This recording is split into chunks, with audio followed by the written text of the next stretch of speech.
Française. It's my great pleasure to welcome you here this evening. My name is Thomas Dodman. I teach here in the French department, and I have the wonderful task of introducing this evening's conversation. As the legend has it, Degas and Manet met at the Louvre in the early 1860s, in front of Velázquez's portrait of the Infanta Margarita.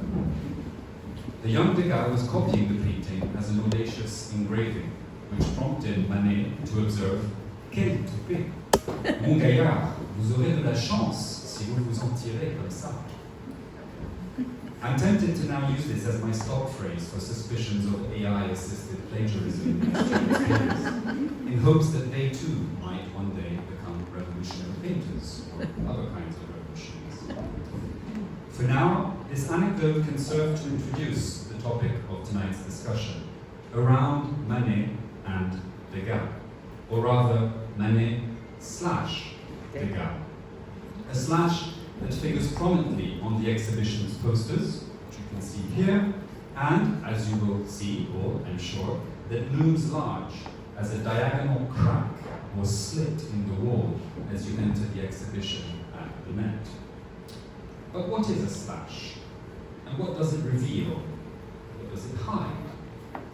There are, in fact, a bewildering variety of names and variants for this ubiquitous punctuation mark, as I realized about 35 minutes ago. Division slash, or fraction slash. Oblique stroke, or dash.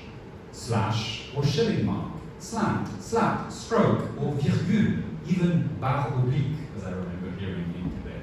Forward and backward slash. Does it unite or separate? And, or, to, come, per, over, and out of. All of these prepositions can coexist in a slash, just as Manet and Degas' relationship was one of friendship and quarrel, emulation and rivalry, tradition, sometimes even copying, and innovation, acclaim and score, from the tearing of one painting, Degas' Monsieur et Madame Manet, which Monsieur took issue with, as we'll see, to the loving reconstitution of another's torn fragments, Manet's L'Exécution de Maximilien, which Degas then pieced together after his friend's death. Blockbuster exhibitions generally stick to great painters, one at a time. But these painters do not live one at a time. Many co-live in time and space.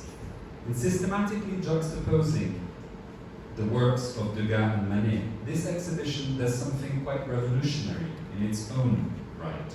And we will be talking a lot about layout and hanging, accrochage. Maybe we can even talk about a second slash lurking in plain sight, the possibility of a third exhibition, Manet/Degas/Berthe Morisot. To talk about this and more, I am delighted to have two wonderful guests with us tonight. Isolde Pludermacher, who was one of the co-curators of Manet Degas at the Musée d'Orsay in Paris, together with Laurence Descartes and Stéphane Guégan. Currently senior curator of painting at Orsay, Isolde is a specialist of 19th century art and has published widely in books and catalogues on early Impressionism, Manet, and Courbet, among others.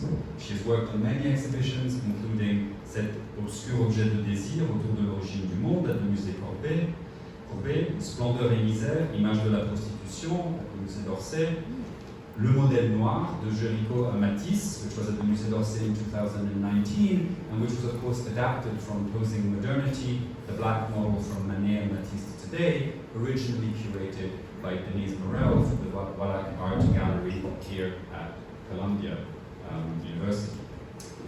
Manet Degas drew a record crowd of 670,000 visitors to Orsay earlier this spring, including yours truly, on a glorious late July morning in Paris, just before the show packed up, traveled across the Atlantic to land here in New York last night at the Met, and in gloriously bold lilac punk. And I think we have to thank Stéphane Olorogian and Ashley Dunn, the two co-curators of the American version of the exhibition, for their choice of color. It's a little bit like your t-shirt. To give you an idea of how momentous an event this is, it is only the third time that Manet's Olympia leaves Paris. The first time it comes to America. As Jason Farago puts it in The Times, Olympia coming to New York should be an event on the order of Michelangelo's Pietà traveling to the 1964 World's Fair in Queens, or Lionel Messi being transferred to Miami. I'll let you choose your preferred analogy. That's the great thing about Impressionism, there's something for everyone in it. Interestingly enough, Olympia was not necessarily the centerpiece of the Paris exhibition, but it clearly is being made to be here in New York. And not only because it is so famous, but because recent work emanating from over here, among other places, has shed new light on the two women in the painting. One white, one black, Victorine Laurent and Laure, we don't know her surname. Like the black model in other recent exhibitions, Manet Degas revisits artists and artworks we thought we knew all too well, scanning them with a renewed, critical eye, one that may drift from a perroquet to a hibiscus, a fallen jockey to a dead gominard, an artist to a rapist, a cotton ball to a nanny in New Orleans.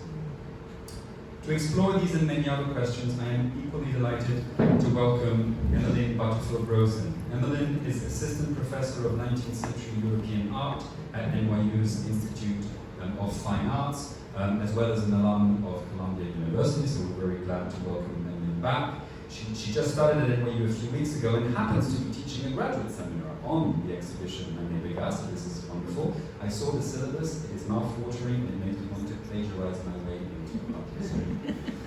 Emmelyn was previously Associate Director of the Williams Graduate Program in the History of Art at the Clark Art Institute in Williamstown, Massachusetts. She is a regular contributor to Art Forum and the author of Modern Art and Remaking of Human Disposition, a book that forces us to rethink Seurat, Klimt, and others in relation to the history of psychology, evolutionary biology, and the importance of a slight torsion in the body language of a human figure, a slightly slanted disposition on the canvas, another slash, perhaps.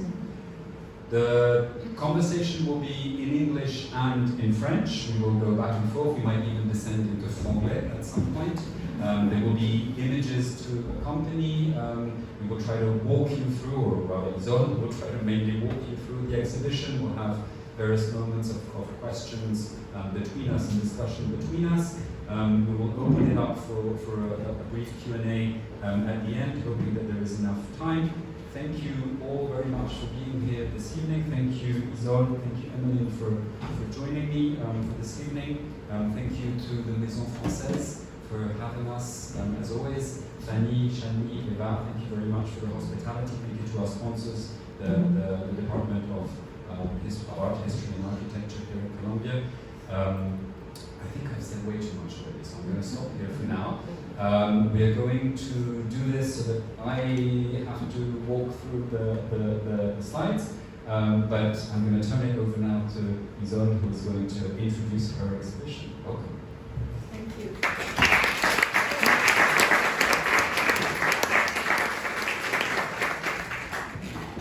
Thank you very much. Can you hear me? No. Can you hear me? Can you hear me? Now we can. Okay. Thank you to all of you for being there tonight, and thank you, Thomas, for this wonderful introduction, and thank you, Emmelyn, for this discussion we will have around our dearest Manet Degas. Thank you to Columbia and the Maison Française. So yes, I will speak in French. I thought I would be allowed in the Maison Française, but if you have questions, and I wish you would have many questions, I will try, of course, to answer in English. You introduced the slash, and it's very important because, so I begin in English and maybe I will switch in French. When Laurence Descartes decided, who was the previous director of the Musée d'Orsay, she intended to make this exhibition with Manet Degas for a very long time, and this was one of her first decisions when she became president of Musée, actually the first decision she made was to make the Modèle Noir exhibition in Musée after it was presented in the World Art Gallery in Colombia. And also she wanted to do this show, Manet Degas. And I was involved in it with Stéphane Guégan and my dear colleagues from the Metropolitan, Ashley and Stephen Bolligen. I must say that we worked, the five of us, really as a team, and we thought a lot about the list of works and the narrative, of course. So the first question was, it was not the first question, but one of the first questions was, what will be the title of the exhibition? So we thought about different titles, but finally, Manet Degas, with no subtitles, because, I mean, their relationship is so complex, so difficult to resume, can we say that? To summarize, thank you, with a few words that Manet Degas seemed the best option. And we chose to have a slight slash on the poster. It seems to be, it's also the case for the Metropolitan Museum poster. But for example, here is the Manet, Orsay show, and here is the Metropolitan Museum show.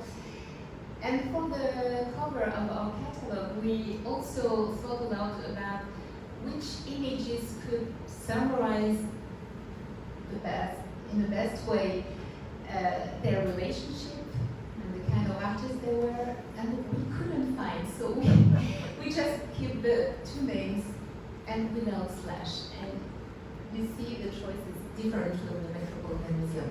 And the content of the exhibition in Paris and in New York is quite the same. Actually, the division of the exhibition into different sections, there are 14 sections, and I won't tell you about all the 14 sections, but I wanted to say a few words about the narrative, of course.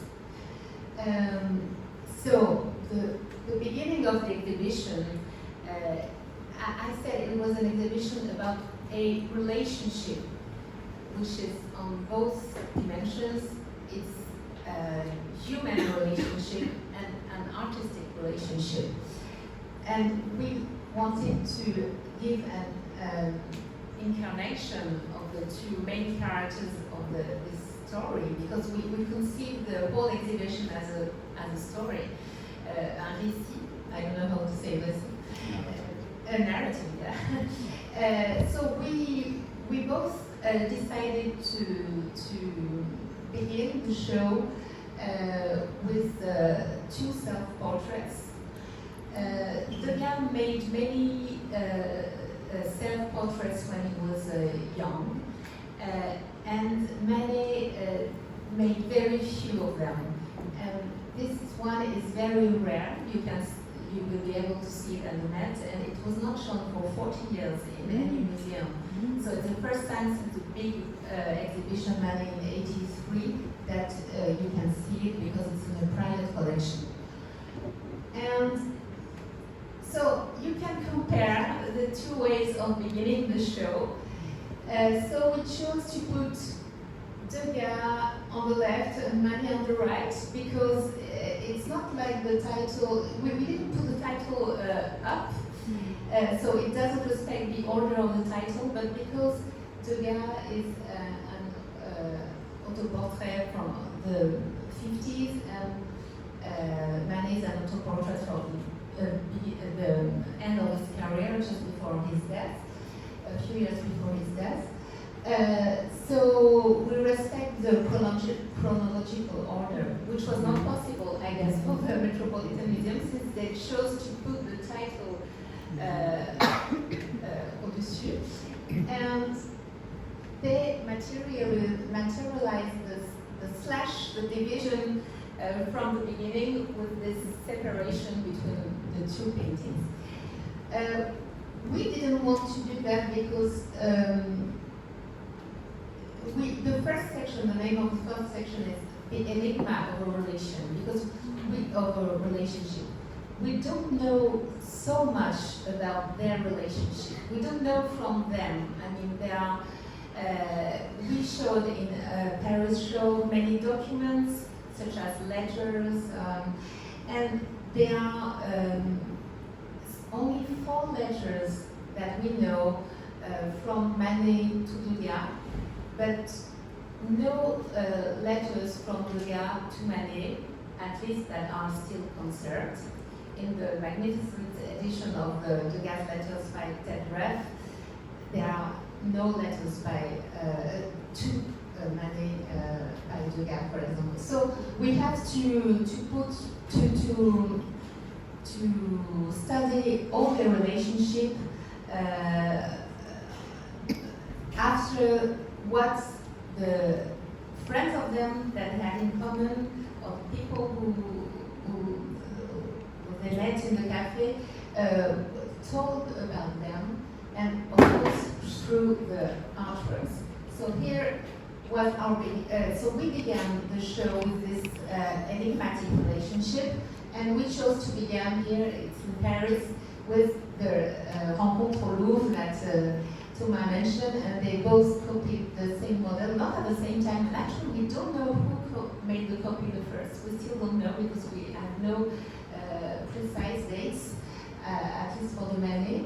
And the very interesting thing in this encounter in the Louvre is that it's in the Louvre. So is it a legend or not? But Degas mentioned it to, I think it's Manet that he met Manet at the Louvre. So it's a very important symbolic frame for a relationship between two big masters. And also, the interesting thing that you mentioned is that Manet was attracted by Degas' audacity.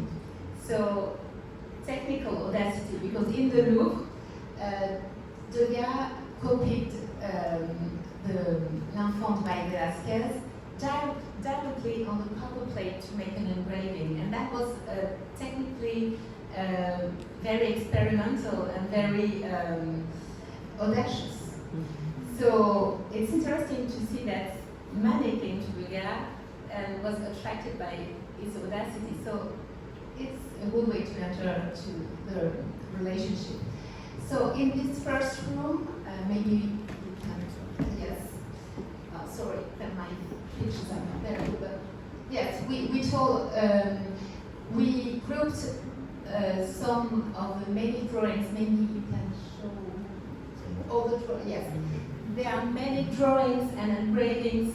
There are portraits of Manet by Degas that shows how much Degas was admiring Manet in the 1860s, like many other artists. Manet was really the leader of the Nouvelle École, la Jeune École.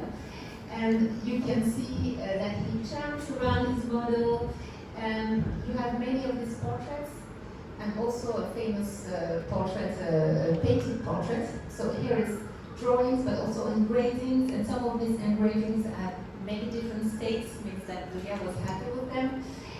And on the other side, maybe, yes, you have no portrait of Degas by Manet, so it's a déséquilibre in the relation. The only possible portrait, according to Moreau Nelaton, and we can't really describe it as a portrait, is in this horse race painting.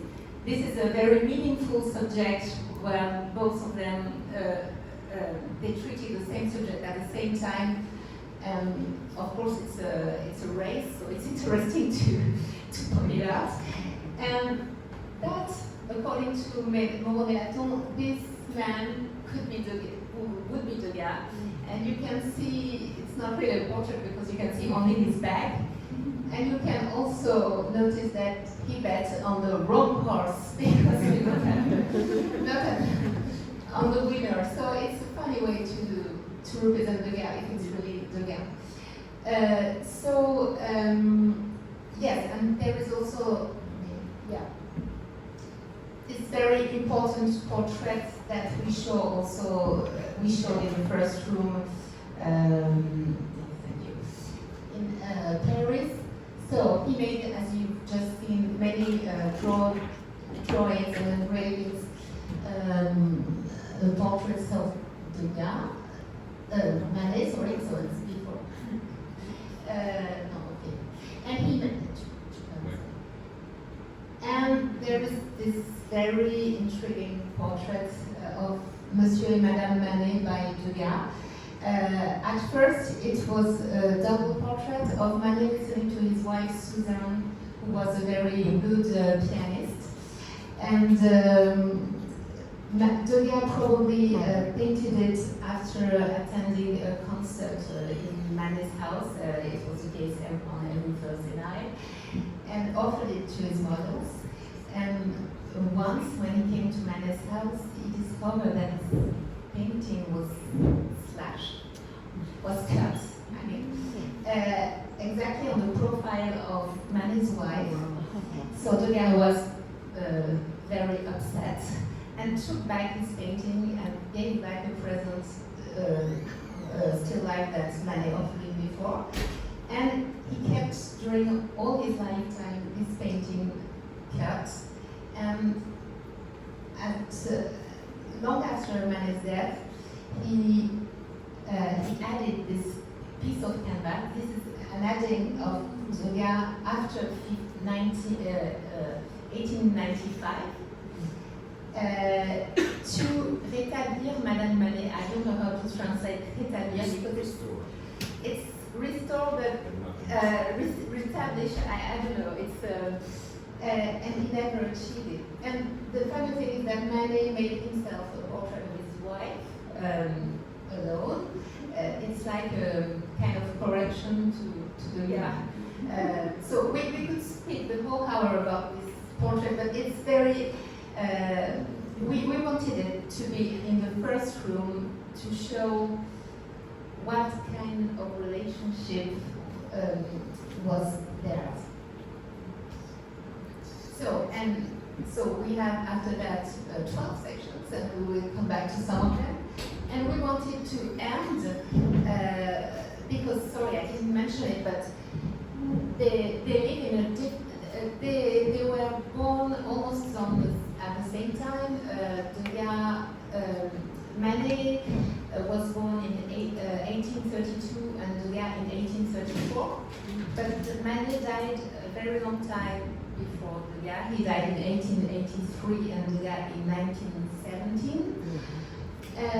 But we wanted to show how important was Manet to Degas even after Manet's death. And this is the end of the exhibition. In Paris, we put a big picture with made by Degas in his own apartment, sitting near his collection. I'm sure you can't see it because my picture is not good, but he's the man on the background, and above his head you can see the slashed painting, but with its frame there was difference, with not the canvas added, and we know that the canvas was added after that, so it was after 95.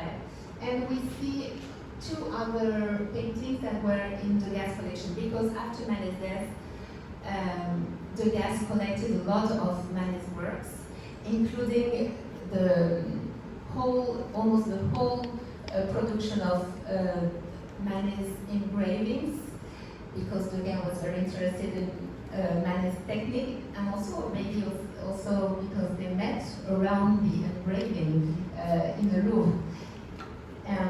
Among his paintings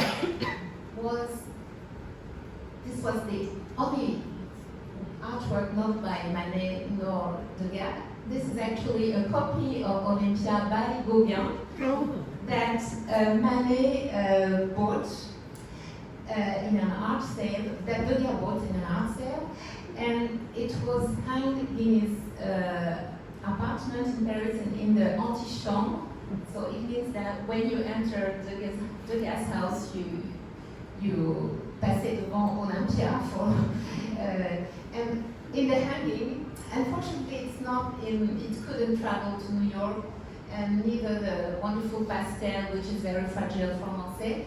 And it was funny to hang the copy of Olympia with two portraits of Madame Manet,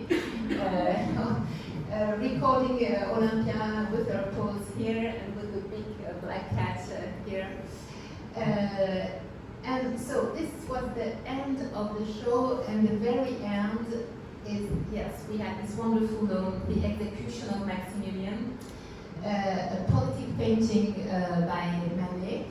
It's very interesting because it's true for all the Degas collection of Manet. The paintings by Manet he chose are very different from his own painting. There are no equivalents of this kind of painting, politic paintings with this scale in Degas' oeuvre.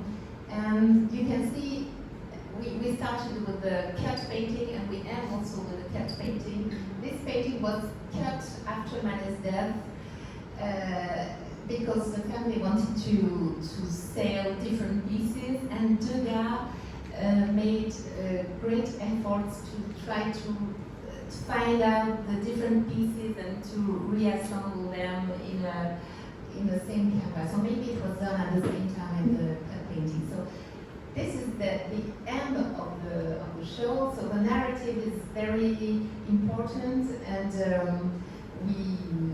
I'm sure you have questions about this.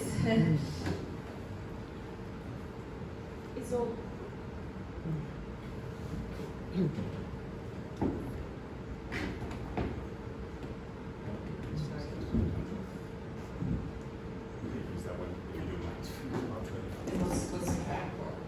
So you were saying before that there's something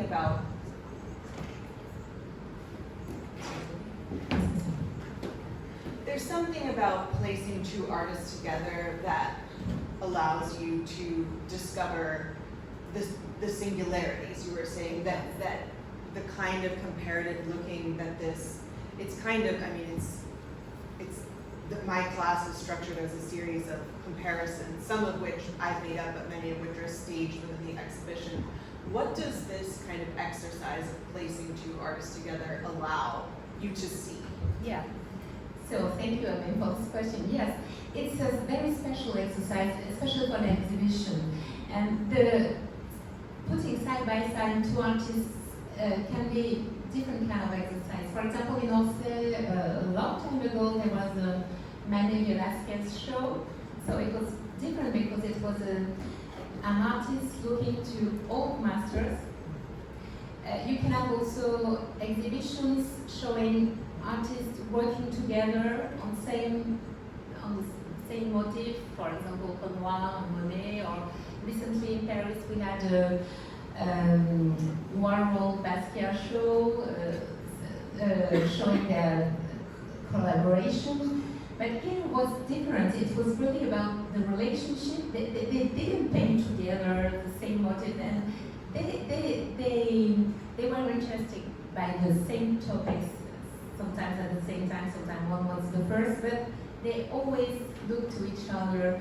Especially, we can say that in the 60s, Manet was really dominating the artistic scene, and then in the 70s, there was a rééquilibrage of this relationship. But, so, for an exhibition, you need to have the good works. I mean, you can't make a comparison if you have only one work. It's obvious, but it's very difficult to get loans, especially this type of loans, Manet, Degas. So I must say that we are very grateful to all the lenders, and of course with Musée and the Met collection we had a good noyau. So we have to find the good works, and sometimes things work on a PowerPoint, but maybe not on the walls. So you have to be careful about the techniques, about the size, about the frames, and you have to find the good equilibrium. And also, you have to find also a good equilibrium for the nature of the works that you choose. I mean, when you choose to put side by side two artists, I must confess that at first we were a little afraid that Manet would be more powerful than Degas, especially because as we choose to treat this relationship until Manet's death, there's a whole part of Degas' production that we don't show. I mean, after 83, there are no works by Degas in the show, so it's partial, of course. But we were very careful to preserve this equilibrium, and when we saw the works coming and having the positive answers for the notes, we were very happy. And yes, you are totally right. I think that this kind of exhibition reveals, maybe more than a monographic one, the singularity of an artist. Because when you see a monography, you see a progression, maybe an evolution, but not so much what is so specific. I mean, because there's no comparison. And with this show, I learned a lot about Manet and about Degas separately, not only in their relationship, about the way they stage their composition, about how to say, things that Little habits. Yeah, little habits that were more obvious because you see them more. I think until seeing the show in Paris and in New York, obviously, I hadn't quite realized the degree to which the trope of the returned gaze is so central, is this kind of governing structure in so many of Manet's works. Of course, it's something that we think about in Olympia's gaze. It's kind of repeatedly discussed, but when you see these two artists together and how that so rarely ever happens in Degas, it becomes so much more potent in Manet for me. Yes, that's true. Sorry.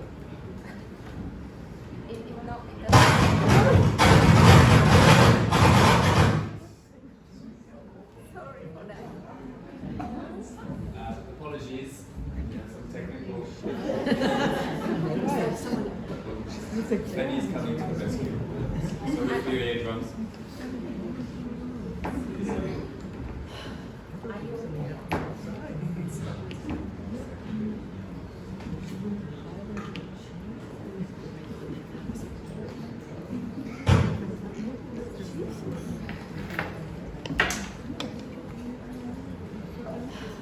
We're going to have to speak up. I'll just share one mic, I'm sorry. It's not working. I think we should not use use that. Yeah. But it should be. Yeah. Are you, everybody's okay? This one seems to be working.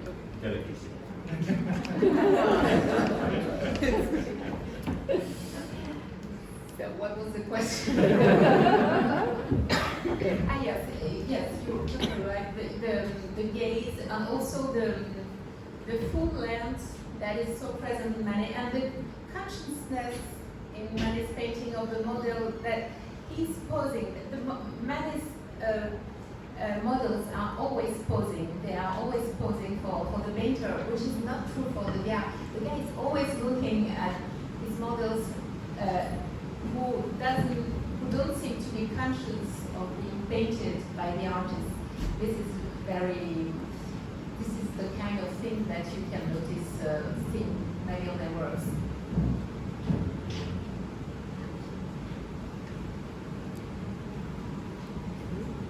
So, Isolde, you working at the Musée d'Orsay, you've had the opportunity to, in some ways, kind of structure your career in terms of repeated attempts to tackle Olympia from many sides, and you've had Olympia featured in the major prostitution show in 2015, where Degas' work also featured, and then of course Olympia was a centerpiece of the major Modèle Noir show, which you were also involved in. But for New York, this is this is and something that very much distinguishes the New York iteration of this exhibition is the arrival of Olympia to New York. And I mean, that was the entire, the hook for the piece in the New York Times, is that Olympia is coming to New York. And it's just, it's an interesting difference. And I wonder whether, can we imagine a similar kind of signal work in Degas' oeuvre, or is Manet just in general more oriented towards these kind of singular statements, and Degas is an artist geared more towards the multiple and to reiteration and to an oeuvre that assembles itself kind of through series? Yes. So Olympia was, we thought a lot of where to put Olympia in the show, because it could be many different sections actually. So we chose to put it in a big room devoted to the salon questions, because that's probably the main difference between Manet and Degas, especially in the 60s, but even after.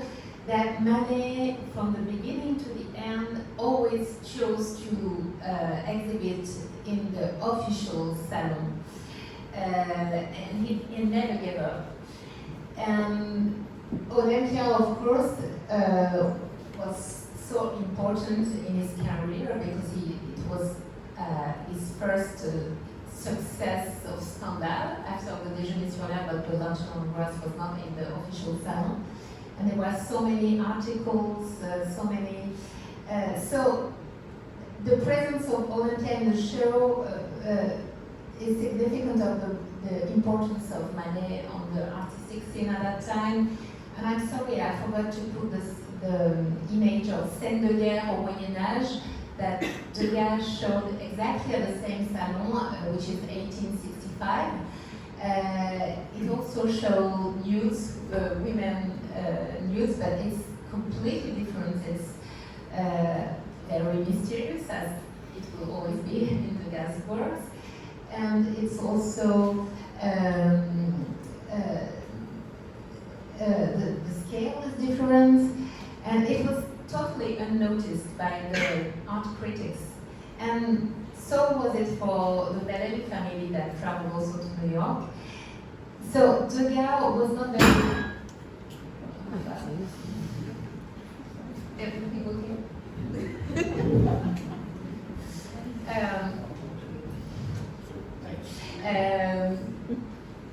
Degas was never happy with his own works in the salon. For example, the Bellamy family, La Famille Bellamy, was a painting that cost him a lot of time. A very big painting, and no one, almost no critics mention it. At a point, we were not sure that it was this painting that was shown as a portrait famille in 1867. So this is a big difference between the two of them, and this relation with the public space of exhibition, with also art critics. Manet was very keen on art critics. His atelier was also public. He could be visited. He collected himself the press critics, the clippings for some of his shows. And he always refused to exhibit with the so-called Impressionists, whereas Degas was one of the founder members of the Impressionist exhibitions. So that's a very big difference. But Emmelyn, I think you have an idea. You suggested something to compare with the Olympia. Well, I just wondered if the comparative singular work in Degas might be something like The Little Dancer, Age 14, which is also in the Met, but it's not in the show, and it also speaks to, and it was potentially an equivalent, maybe slightly smaller, but equally scandalous work, where, as you mentioned, Isolde, some of the issues that were at stake had to do with female sexuality, the idea of a body that looked that was being compared to an animal, all questions of race. So there may be similarities between the two works, although that work also points to a whole aspect of Degas in other media, experimental media like wax sculpture and photography and kind of productive rather than reproductive printmaking that sort of describes an aspect of his art where he maybe exceeded Manet or that exceeds the frame of his kind of contest and relationship with Manet. But would you go back one slide? I just wanted to, yes, point out, this was for me a real pleasure, this particular vista that you staged, Isolde, of the iteration of the exhibition in Paris, where I think you played with so many ways of installing Olympia, but I loved the way in which you staged this. Also, I would just say about the exhibition in Paris, you did so much with sight lines between rooms where you could see into different rooms and make comparisons with paintings across distances, which the Met show is a little more enclosed room by room. But in this installation, you really made vivid the potential relationship, which the scholar Nancy Locke has talked about, between Manet's portrait of his parents, which you see on the right, and Olympia, and that there's bizarrely a kind of echo between the relationship of Manet's mother and father and Olympia and the maid. And I thought that that was really beautiful in the context of this exhibition, where you were really making a comparison which was about social relations as much as about the art. And we see so much about these two artists as kind of enmeshed in these very different, but in many ways very similarly classed bourgeois families. Thank you, and thank you for pointing this out. And yes, yes, about the family, I didn't mention that they both came from a similar background family. They were both from a bourgeoisie Parisienne, and even if the political origins of the families are quite different, maybe it's the yes, sorry, we can just mention quickly some slides. Yeah, this is at the Met. It's very interesting because they didn't show these paintings and in the same section as ours. It's here with the salon paintings, and it's very interesting, this comparison between the L'Homme Mort de Manet and La Scène de Steeplechase de Degas.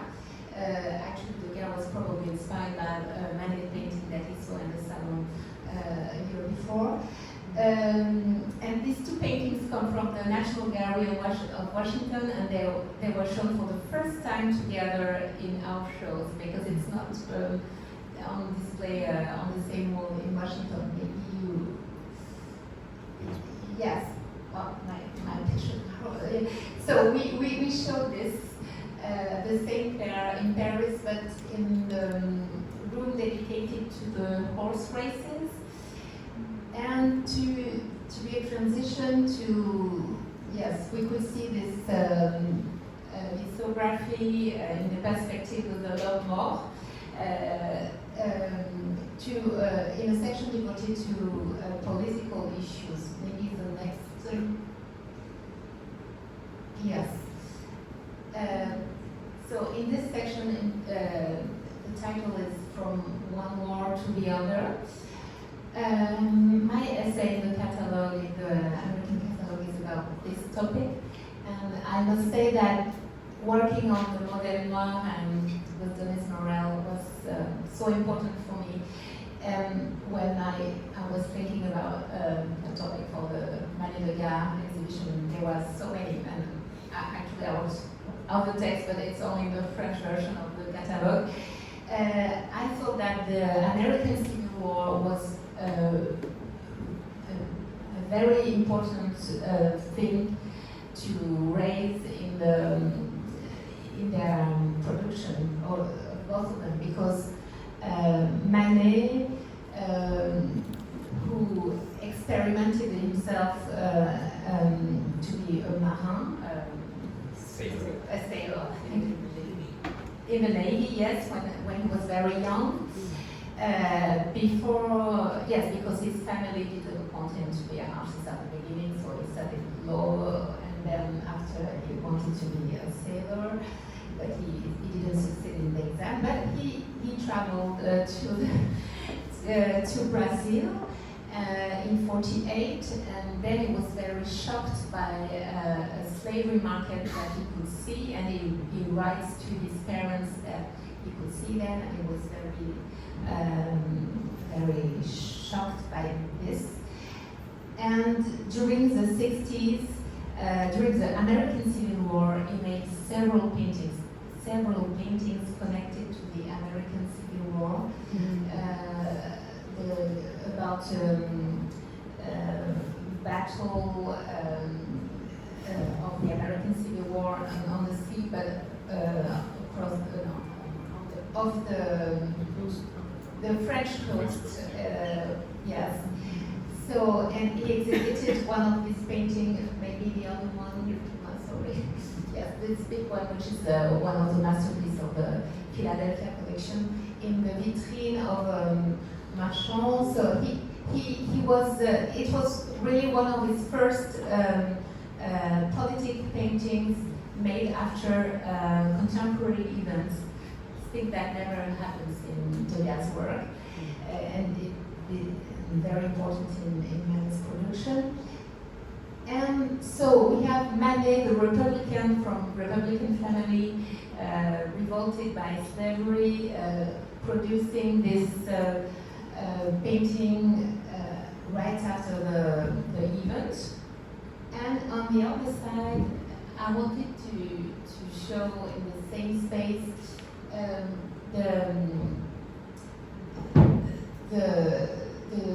paintings that Degas made during his New Orleans stay, because Degas' family was Degas was from a family that had roots away in France. I mean, his father fled from France during the French Revolution and settled in Italy. And his mother was born in New Orleans, and her father was from Saint-Domingue and escaped after Saint-Domingue became Haiti. And his family was his maternal family was very much involved in the cotton exchange. And Degas visited his maternal family just after the French Civil War, which is a very important moment in their relationship, because there were not many French artists that stayed in Paris during the French Civil War in 1870, and they were both very patriots, and they were very close at that time. And just after a few years after the French Civil War, Degas went for the first time to New Orleans to visit his family, and then he painted the Bureau de Coton of his uncle. So I think it was very interesting to see side by side two different points of view on, finally it's the same topic. And I must say that the room is really beautiful here at the Met. Unfortunately in Paris the room was not so big, and we didn't have enough space to show one of the major work, which is the Coton.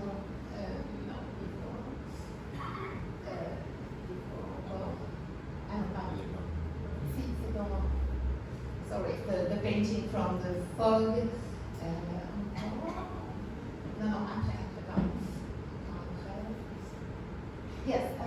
Yes, this one.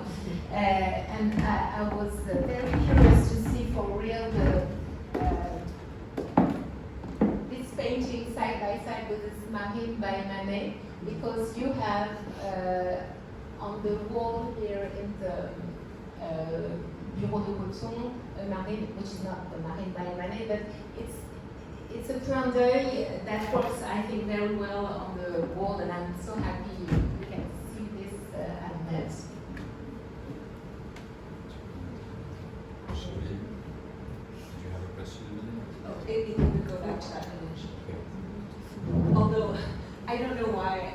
I think probably because when I look at the image of the fog, the cotton office detail, I sort of imagine that marine being maybe not a painting, but some kind of promotional image for certain kinds of like shipping companies, which Degas was so, which would be a logical thing to have in a cotton office. And so I also think that this juxtaposition of kind of a Civil War Navy battle and this kind of the industry very perfectly captures the kind of very different political orientations of these two artists who, it's rather unique that they both physically visited the Americas. I think that's something that does quite set these two artists apart from maybe Pizarro. There are other, but not so many others.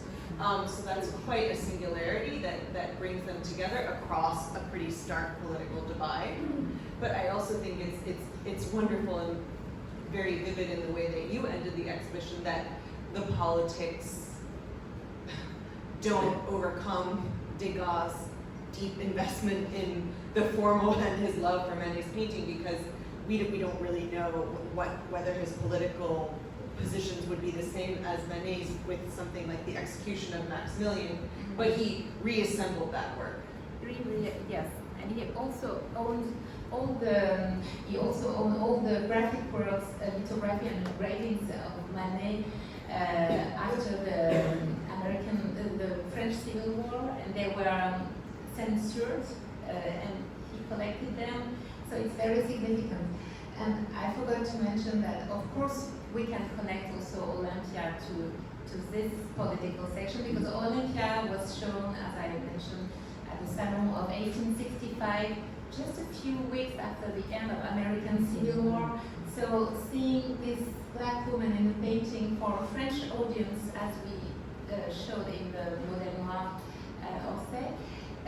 was very, for a French audience, it was very connected with the American Civil War that was very much commented on at that time in French newspapers, even in theaters, etc. So it could have been here in our show, but we showed it in this context in the Modèle Noir already, and for the prostitution exhibition, Olympia was so different. So that's the why we do exhibition, because in every exhibition you have a different way of seeing the same artworks. I'm going to just stream through a few more slides until we get to our last section, masculin film. These are some we've seen. If you want to say anything, Isolde. The pictures are too bad. I think we are getting a new projector. So. No, I think it's my picture.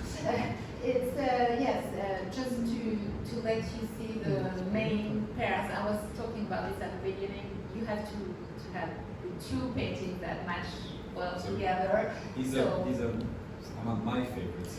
Do you want to say a few words about these two? Yes, they are very different. It's really not the same, but we tried. It was never tried before at the Met, so they tried also the exhibition. This is the painting made for the salon, and actually it's more in dialogue with the Courbet painting, which is also at the Met, La Femme au Perroquet.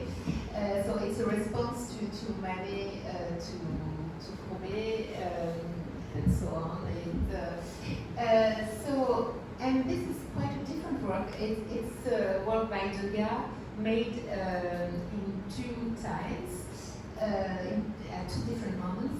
At first, there was this figure like a Flandrin painting, like an antique figure of women alone on terrace. And there's a landscape very much looking like Sémiramis construisant Babylone, so it's like a historic landscape. And we know that Degas added in a second moment the ibis, the strange birds with this strange position with this woman. So we don't really know if it's connected with Manet's work, but we have in a sketchbook by Degas a drawing made inspired by Manet's painting. And we also that Degas knew Victorine Meurent, because it's still Victorine Meurent, the same model that was for Olympia, that was for Woman with the Parrots. So label to show the possible connection. So it was audacious. So we were a little anxious about this, but if it's your favorite, then it's good. And yes, we did this, which is not in the two works are at the Metropolitan Museum, but not presented in the same way. And this is also, I mentioned Washington with the L'Homme Mort and the same Steel Chase. I just mentioned the two met pictures that were never had together, and that's the same for two Orsay paintings, La Famille Bellini and Le by Degas and Le Balcon by Manet, that were shown together for the first time. And I was very happy with this confrontation. So you can try things that you don't do usually in your hanging, in your display, in the, so You it's, can all rearrange the paintings. yes, but We have a few more, but maybe in the interest of time, we'll transition to the last section on masculin féminin, which was renamed, right, for the New York. yes, actually I mentioned that the sections were quite the same. The hanging is not the same. The works are not always the same in the sections that have the same names. But there is one section which is different. We had one more section in Paris, which was called Masculin Féminin, after Godard. And the Met made one section with Masculin Féminin and another section devoted to the nude. So we chose to have this section about relationships between women and men in paintings of both artists, because their own relationships with women were very much commented on by their biographers and also during their lifetime. So it was significant as trait de personnalité, but we wanted to show if we could see the trait de personnalité in the way character traits in the way they organize their own works. So Manet was very famous as very at ease with women, very seducing. He was married, as you already know, with the cat painting, whereas Edgar never married. We don't know for sure any relation, love relation of Edgar, but we know that thanks to, again, to the edition of his letters by Edouard and the wonderful introduction that he wrote about, mentioned this, that he was a very sensitive man, very much preoccupied by his heart, his relations, and not to hurt, he worries about hurting some women of his entourage. But he was very less at ease with women for sure, and we can see it in some paintings. And actually Manet mocked him with Berthe Morisot because he said that Degas was unable to do anything to a woman. That's a quote from Berthe Morisot herself, so it's interesting to see that.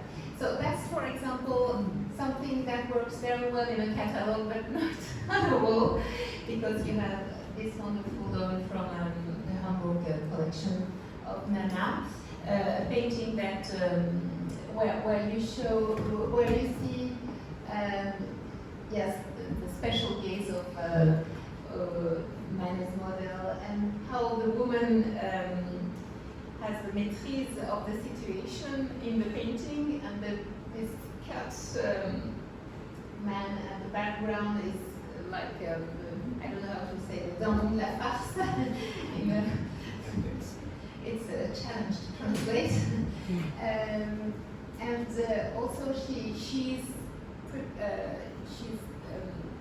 this work is very connected with the Zola novel, which is written after this painting, some years after, but I think maybe Zola was inspired inspired by Manet's painting because there is a special moment in Degas' novel where the Comte Muffat, who could be a kind of man like this, fall in love with Nana precisely at the moment when she puts makeup on her face, lipstick, and so it seems to be like this. And this painting was shown in Marchand also. And this is a monotype of Degas, one of his numerous brothel monotypes that he made. For example, that's very important. Manet, they both work on prostitution subjects, but Manet, according to me, never represented brothel scenes. To me, Olympia is not in a brothel. She's a courtesan in her own space. And whereas Degas is showing things that we can't see, that secret things. Yes, I was thinking about something.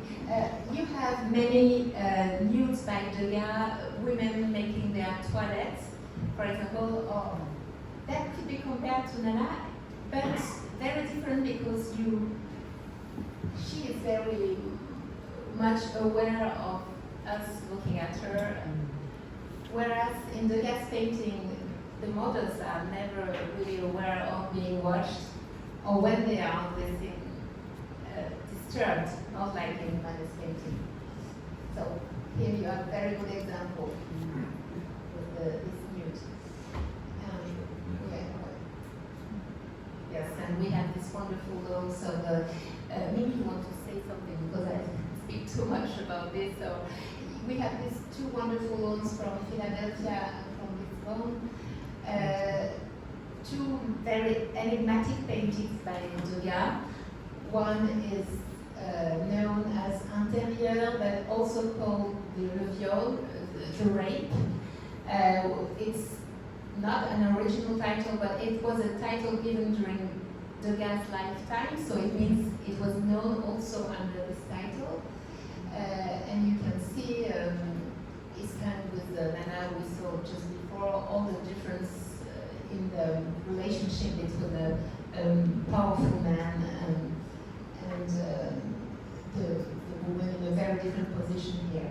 And we put side by side also these two paintings. This one is very much smaller, but you have the same gesture of the hands in the pockets, meaning a lot. Duranty, who theorized the new painting, has a sentence about this. Maybe thinking about this painting, we don't know, but he said that les mains dans les poches vont être éloquentes.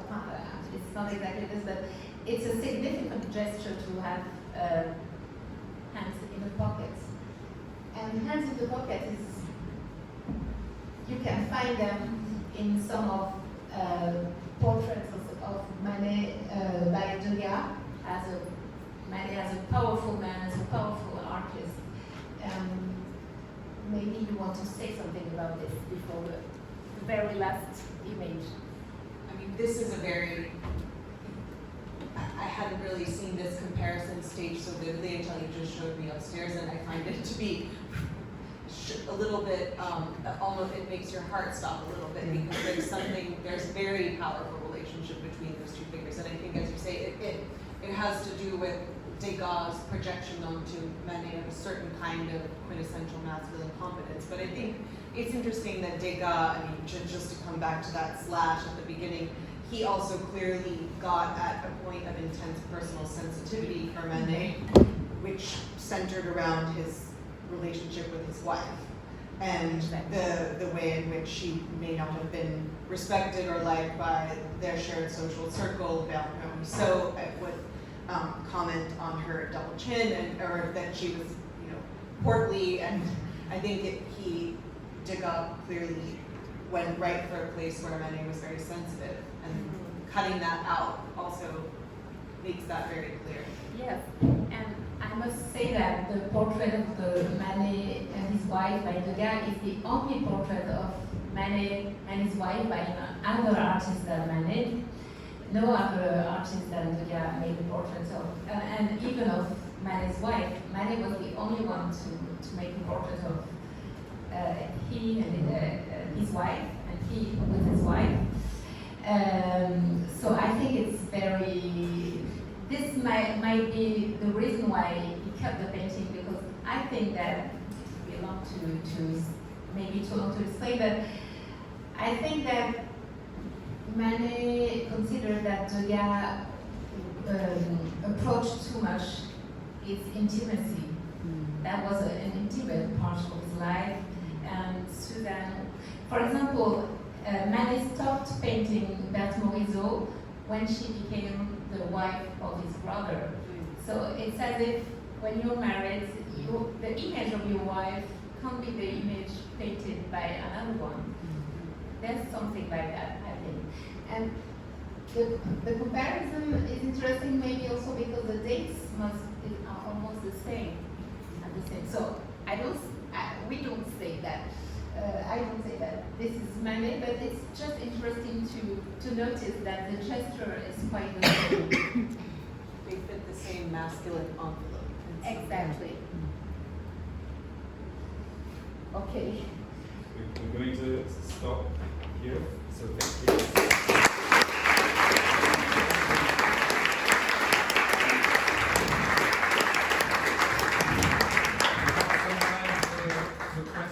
We only have one mic, so if you have a question, you have to speak up very, very loud. Yes. I can bring the mic more or less.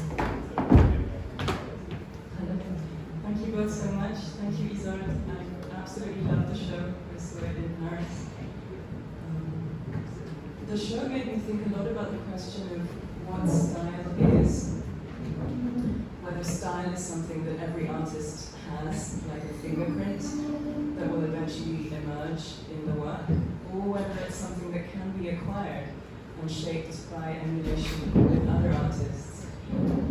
My feeling from the show was that Manet's style seemed to have emerged almost fully formed. Even in the early works, he is already recognized as being Manet, whereas Degas' style seems to be more fluid, seems to take more time to emerge. So I wonder two things really. One, whether there are any specific techniques or gestures, or tic as you put it, that one might have borrowed from the other. And more generally, whether making this show has led you to any conclusions about this question of how style appears. Thank you. Yes. Thank you for your question. Yes.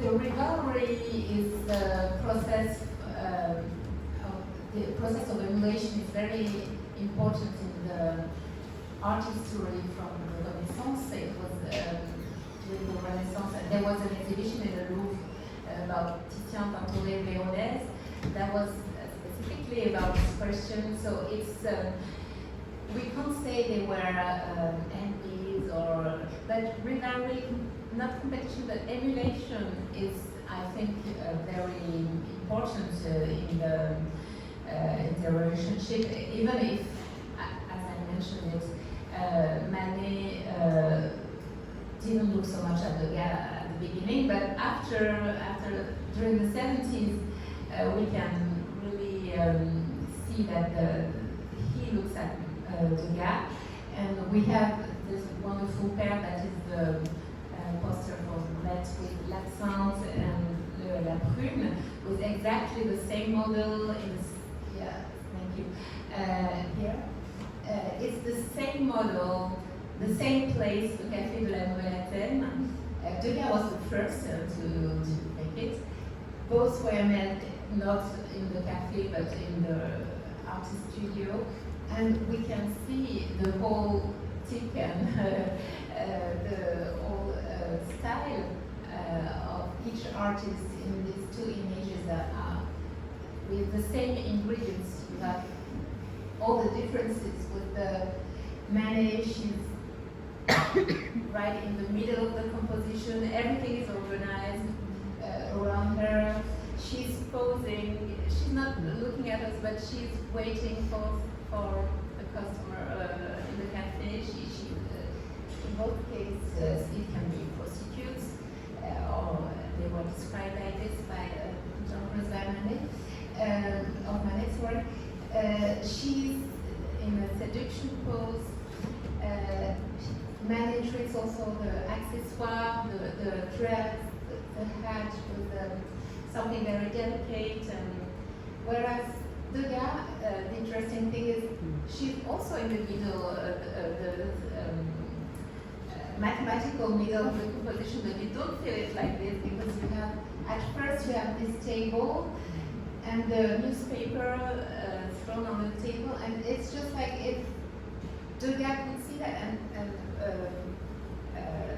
stand up and drop his newspaper, and so this strange couple, and you have always you have very often in Degas' works something about mirrors, which is not so much present in it is present in Berger, but maybe it's the very end of his career. But in Manet, in Degas' painting, even from the Bellamy family, there is also this mirror with something very undefined inside, and the model is hardly recognizable.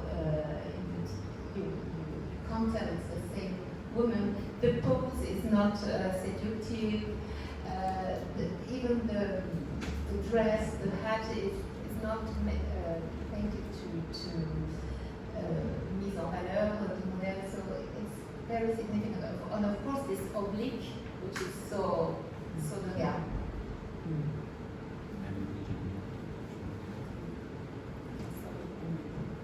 I would agree that the tick with Degas is definitely something about obliquity.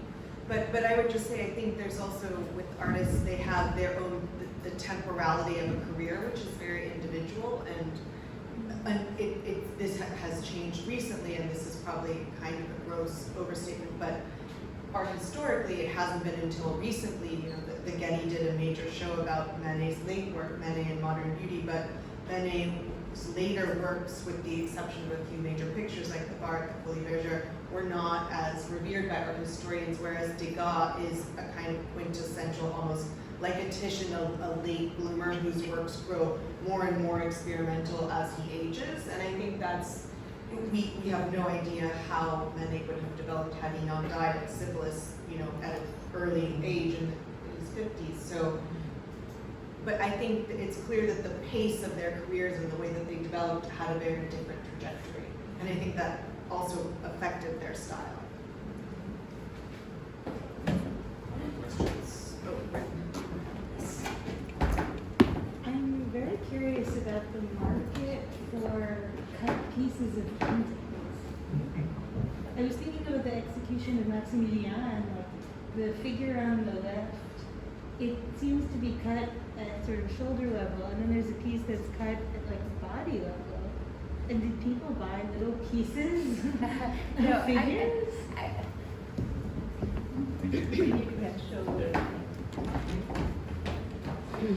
The execution of Maximilien was one of the major works by Manet.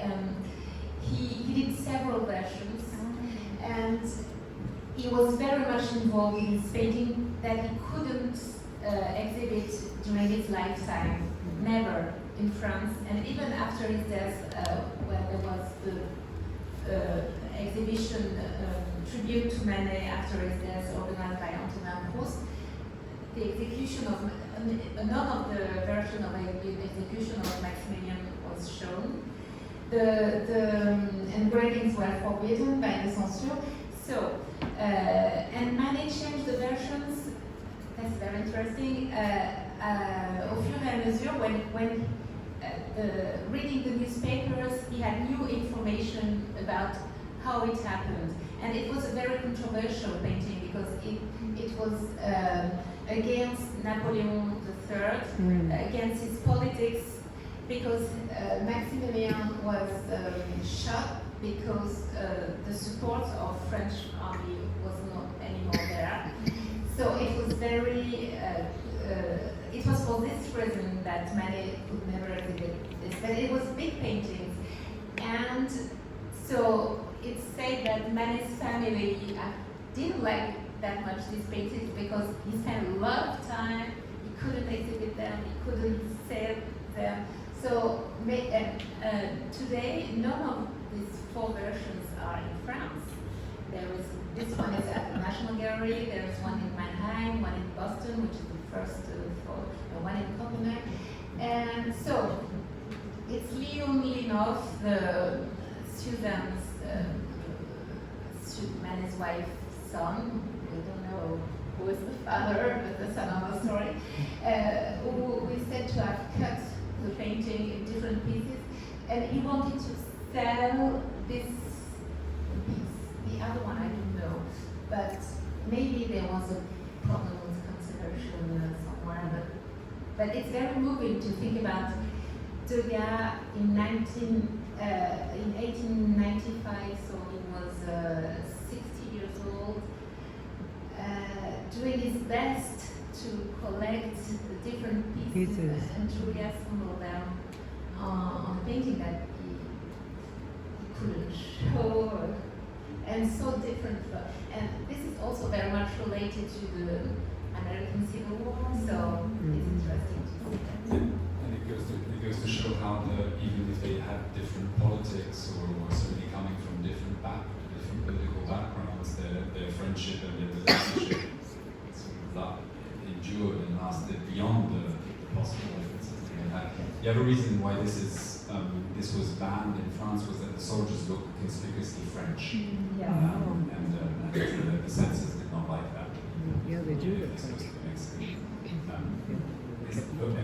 Did you want to add something to that? Are there other questions? We have a couple more minutes if people have questions. Yes. I'm going to have to learn my pages for this. You mentioned that Degas, after Manet's death, collected a lot of his works, and especially his engravings, I think you said. I'm curious if there's any information you have that indicates that Degas collected specifically Manet's works and not other artists' works as well, because I think it's known that he had a penchant for collecting basically anything. I think he collected handles of kings at some point. So I'm curious if you know if Manet was the only artist or the primary artist that he would collect works. Thank you. So, Degas was a very important collector. There was a major show at the Met a few years ago, I don't remember,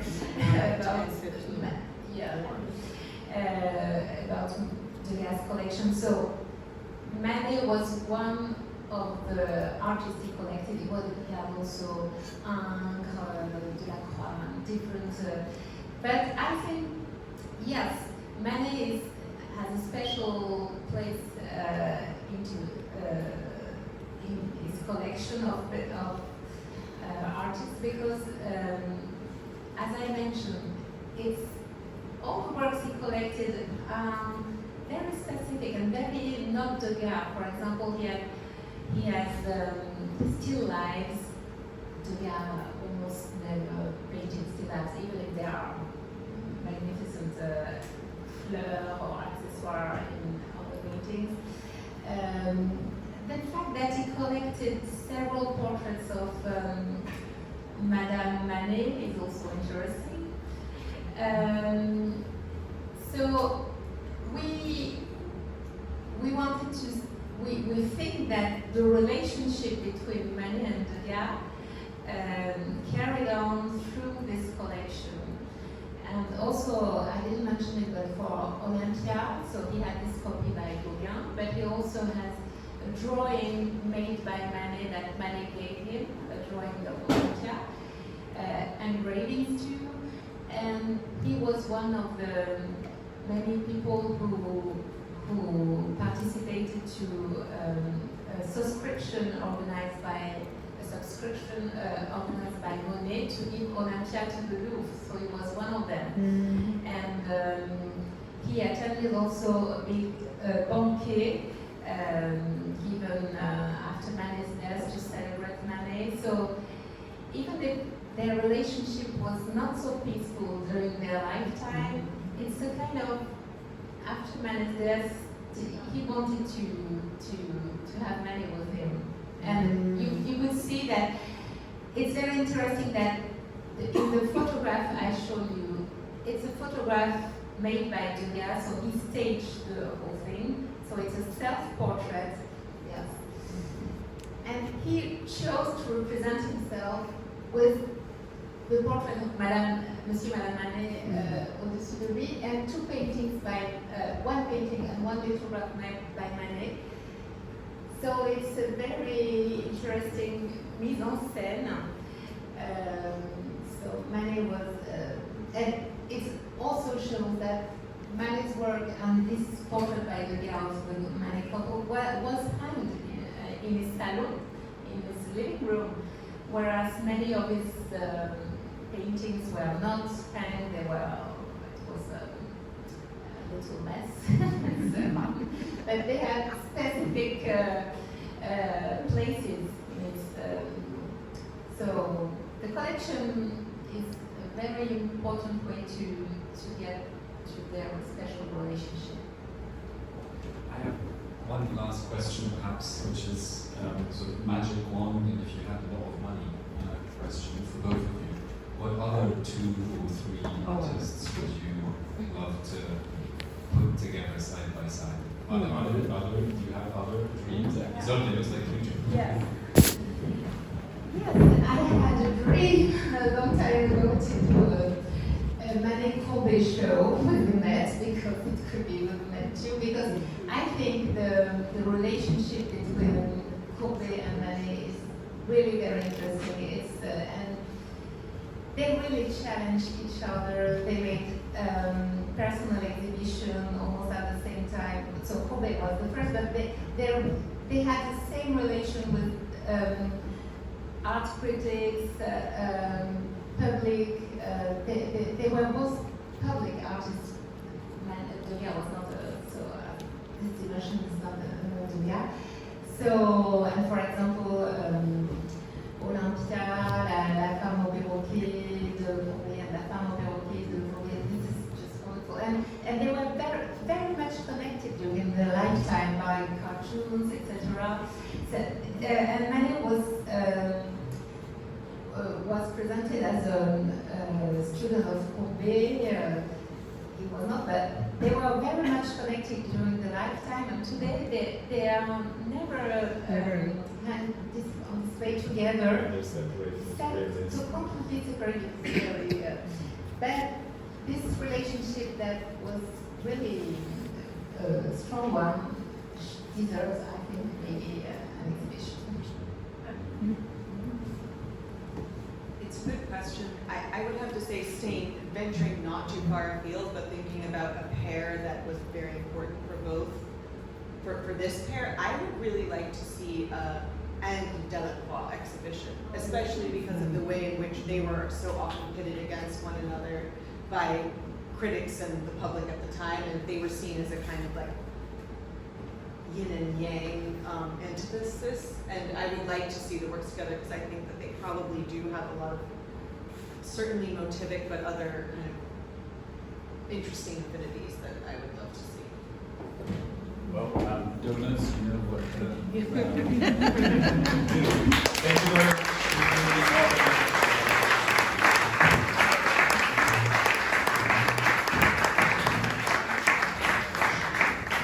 very much. Go see it.